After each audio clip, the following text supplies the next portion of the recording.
Thompson. Thank you, Mr. Chairman. Professor Ting, let me take you back to the two questions you asked and ask you for the answers to your questions, if I might. The first was why are our borders still as open as they are? 3 points here, if you wouldn't mind commenting on that. Do you get the sense that there is a distinction between the resources and the manpower that we devote to guarding the southern borders of the United States, along the Mexican border, for example, as opposed to the resources we employ in guarding the northern border of the United States, our border with Canada? And is this a matter of policy? Is it a matter of money?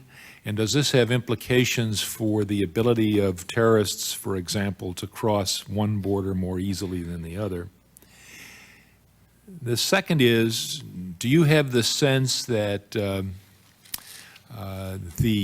national security implications of border control policy have been subordinated to, let's say, drug control policy, that we're more concerned about people bringing in drugs to the country than we are about people entering the country and doing something here?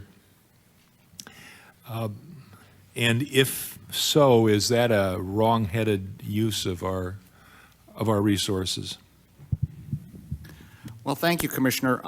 I think it's important to note that historically, Americans have always felt ambivalent about immigration law enforcement and border enforcement. I mean, obviously, we're all descendants of immigrants. We all pay tribute to our immigrant ancestors and the struggles that they went through and the hardships that they experienced. We're a nation of immigrants, and we're all proud of that. But the reality is we are not willing to take everybody in the world who would like to come to the United States, and that means you have to have a system of law enforcement so that the people who are not chosen get removed. Now, why are our borders so, just to respond to your question, I mean, obviously there's a disproportionate allocation of resources, and there always has been, to our southern border rather than our northern border. But as somebody who grew up along the northern border, I can attest that that border presents the same sort of issues that we have on the southern border. The border is largely wide open, and indeed every night, every day of the year, people cross over from Canada into the United States, and we have no idea who they are. Is it a question of resources? Well, of course it's a question of resources, but it's mainly a problem of political will. There's basically a lack of political will in this country to enforce our borders for a variety of reasons. Business interests want the borders open, and I think electoral considerations come into play, or the perceptions of tightening up the border and the electoral implications of that. But, you know, why this has just occurred to me, why are military bases allocated in the United States according to whose district is in the hands of a powerful member of Congress or a chairman of a committee? Why are bases allocated that way rather than in a way that makes sense for national security considerations? Why aren't they positioned more along our borders where they can add to our national security in that regard? No one can argue that drug enforcement is a serious national priority, but I think in the context after 9/11, we all ought to understand that immigration law enforcement and border security is part of our national security concern also. Your second question about the enforcement of the law against employment of illegal aliens, is the bottom line answer that employment of illegal aliens in the United States has become such an integral part of our economy that it would suffer harm were we to enforce the law? Well, again, I think it reflects the national ambivalence over illegal immigration into the United States. I reject the contention that we hear so often that illegal aliens do jobs that Americans don't want. I just think that's factually untrue. Americans are simply not willing to work at those jobs for the wages that those employers want to pay. But I say in my class, if you pay me enough, you can hire me to pick your fruit. You can hire me to clean your toilets. You just have to pay me enough. Americans just want decent wages. That's the issue. So I think it's a complete misstatement to say, as we always hear, that Americans don't want to do these jobs. Americans will do those jobs for fair wages. But obviously political considerations come to the fore. I think it's important to note that the drop-off in worksite enforcement occurred pre-9/11. It's not the case that we've simply devoted more resources to the anti-terrorist struggle, and that's why worksite enforcement has dropped off. It dropped off before 9/11. Would you comment on Professor Martin's view of the Padilla case? Well, I certainly agree that Padilla is the difficult case. I mean, the reality is there's, I think, a progression of concern. But I think the real cutting edge is between Hamdi and Padilla. And I don't think I'm the only one that has no problem with Hamdi. Hamdi was detained on the battlefield. If he had been detained in Afghanistan, would there even be an issue? If you detain someone in Afghanistan and keep them in Afghanistan, as there probably are people detained in that way now, is that an issue? It's become an issue only because he was brought to the United States. I don't think that should make a difference. I mean, during World War II, we brought lots of German and Italian POWs to the United States. That did not give them any more rights than they had when they were detained on the battlefield in Europe or North Africa. But the Padilla case is the most difficult case, and I don't think anyone can deny that. I do not find outrageous, as many people do, the government's assertion that the battlefield is here, that it's not limited to Afghanistan and Iraq. I don't think that's an outrageous assertion, but I appreciate very much the implications that Professor Martin and others have raised as to what the significance of that assertion leads us to. I do think that the Fourth Circuit's opinion in Hamdi was helpful. The Fourth Circuit rejected the government's assertion that there's no role for the courts to play in these cases. They said there is a role for the courts to play. We do assert jurisdiction over these cases, but it's a limited jurisdiction to whether the government is actually using the war power or not. Obviously, the executive branch has broad discretion in exercising its constitutional war power. If David Letterman is arrested for telling jokes about the First Lady and the government labels him an enemy combatant, I don't think that's an exercise of the war power, and I would rely upon the courts to step in and insert itself in that situation. So I think it is a tough issue. Is the arrest of Padilla at O'Hare Airport a legitimate exercise of the war power or not? If it is, then I think the executive branch has a strong argument that it's entitled to discretion in how war is going to be waged under the Constitution. Is it your notion that the Fourth Circuit opinion would not allow the courts to examine the weight of evidence or look at the evidence that the executive branch is assessing and deciding whether or not to declare someone enemy combatant? If I were on the court, I would be very reluctant to put the court in the position of second-guessing the decisions that the executive branch and military are making as to proper conduct of the war. I think it is very appropriate for the courts to ask, is this an exercise of the war power or is it something else? But if it is an exercise of the war power, do we really want the courts stepping in and saying, you know, in exercising the war power, I think I have a different opinion. You know, I think the war power should be exercised this way rather than that way. I would hope for some deference on the part of the courts to legitimate exercise of the war power by the military. But could a court examine whether or not the war power was being exercised without examining the sufficiency or the existence or the weight of the evidence? I don't know. I'm not sure that I would have any objection to the court wanting to have as much evidence as can be brought to its attention in making its determination as to whether this is or is not a legitimate exercise of the war power. But as you understand the government's position in Padilla, they would object to having to bring any evidence before a judge? I think I don't want to characterize the government's position in Padilla. Maybe David can help out here. But, Professor Martin, can you do that? Well, I think the government position was... Here's an example. The president gets it into his head this afternoon that Lee Hamilton is an enemy combatant and has him arrested and put into military custody. what remedy, if any, does he have to challenge that custody, right to counsel, right to have a court review the evidence, right to talk to his family? I mean, what does he do? What's the difference? If Padilla is sound, can't they do that to Lee this afternoon? But the government's position has been that there is no right to counsel in those circumstances. About as far as they've gone in saying there's an evidentiary inquiry is to say, look at the affidavit submitted by this Defense Department official, and essentially, I guess, absent total contradictions or idiocy in that kind of a statement, which you would never see, the courts are supposed to defer to it. That's what I think is quite disturbing. I do agree with Professor Ting that as we work out a new body of doctrine to deal with these new circumstances, there should probably be a distinction between pickups on the field of battle, and I mean something a fairly obvious battlefield like Afghanistan, and those done on U.S. territory. There is more call for deference in the battlefield situation, but certainly on U.S. soil, we can't accept a situation where suddenly every location in the country is a battlefield for purposes of allowing executive detention of anybody. Well, if they picked up Padilla on the site of the World Trade Towers, is that a difference between World Trade Tower site in Chicago?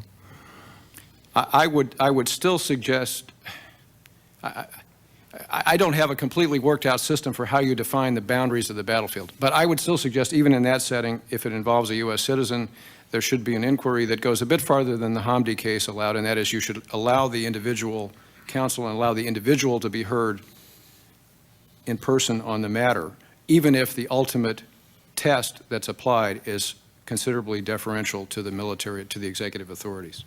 Professor El Fadl, there was an interesting article in the paper, it was either yesterday or today, that talked about the impact of the battle against terrorism on the political reactions of both the Arab community in the United States and the Jewish community in the United States, and it seemed to suggest that the Jewish community would move away from the Democrats and over towards the Republicans because of the Bush administration's support of Israel, and that the Arab community, which had been Republican in the last election, would move away from the Republican Party and towards the Democrats because of the concern over treatment of Muslims since 9/11. Putting that political context aside, is there a basis for saying that the totality of law enforcement action since 9/11 has resulted in a widespread feeling in the Muslim community in the United States, whether native or immigrant, that religious profiling is going on, that the policies are going too far, particularly the immigration detentions? And does this have an impact on the ability of our enemies abroad, whether it's Al-Qaeda or something else, to make hay? I think, Commissioner, I think you identify exactly my concerns. I think it is it's dangerous to look at our war against terrorism as if the only relevant context is the United States, and as if the only relevant time is the moment that we live in. A couple of things. When I say that this is the war with terrorism is really a war of propaganda or communication or message, and it's really a war of moral message versus moral message. In this case, really moral message against immoral message. I don't mean it rhetorically, and I know that it's very easy to take this language as some rhetorical, dogmatic posturing, but the concrete results are felt materially and immediately and directly. Qaeda is extremely adept at emphasizing and in fact their whole instrument, their tool, is the claim of American hypocrisy. And if they concede that the United States offers its people and those who accept its way of life a good life, a moral life, they would lose the battle. So what they claim, however, is that the United States is insincere about what it says it offers humanity.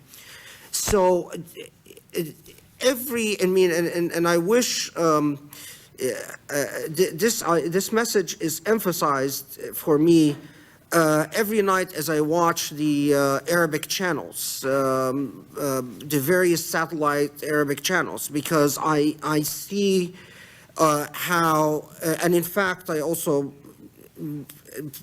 do make a visit to some of the Persian channels and some of the what people in Malaysia and Indonesia are saying. I mean, satellite dishes are a wonderful thing, and maybe I have too many of them.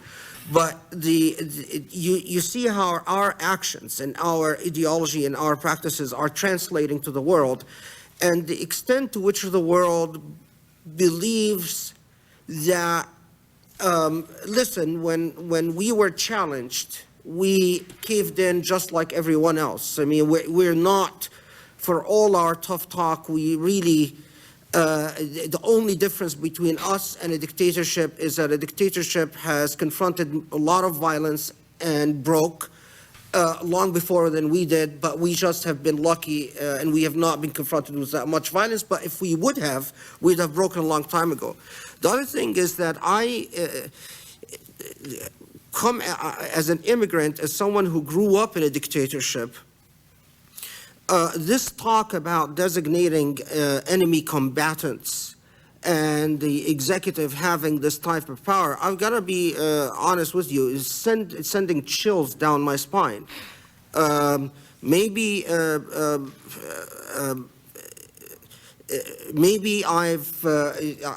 don't understand the extent of institutional guarantees in the United States that will forever differentiate the United States from dictatorships in the world. But my experience in life is that human beings gravitate towards oligarchy and despotism very, very easily, and they often do it with the best claims and best intentions. And the story of success that I read in American history is a story of restraint on the executive, not a story of deference to the executive. That's the story that we spent time studying in law school. If it was a story of deference to the executive, it would be a very short law class. It would be wrapped up in 1 week. Of course, if you accept the notion that everything is relative and that nothing is absolute, can you think of a place in the world, any other country in the world, which would deal with issues of terrorism or the preservation of national security in a purer, cleaner way than the United States has thus far? I mean, it's hard for me to imagine such a place. If you start with the Muslim countries, for example, many of which are dictatorships or oligarchies. If you look at Great Britain, where police powers are greater than they are in the United States. If you look at the countries of continental Europe, where the same is true, Indonesia, it's hard for me to imagine a place that Muslims could point to and say, here in the world, there is less hypocrisy in the enforcement of these laws when you get into the area of national security. Is that a valid notion? I don't think so. When we talk about Muslims, we're often talking about Muslims, as I said, that this is the only country they know, and so their frame of reference is not what's going on in Egypt or going on in Syria. Their frame of reference is the United States they learned in high school and the United States they know today. So that's one. But the second point is that one can do as some scholars do. They undertake comparative studies between what the Israeli Supreme Court has said about individual rights in light of terrorism, or what the Swedish Supreme Court has said, or New Zealand, or Denmark, or France, or so on. There is a material difference, though, and that is the remarkable power of the remarkable position of leadership that the United States occupies. In fact, I'll go further.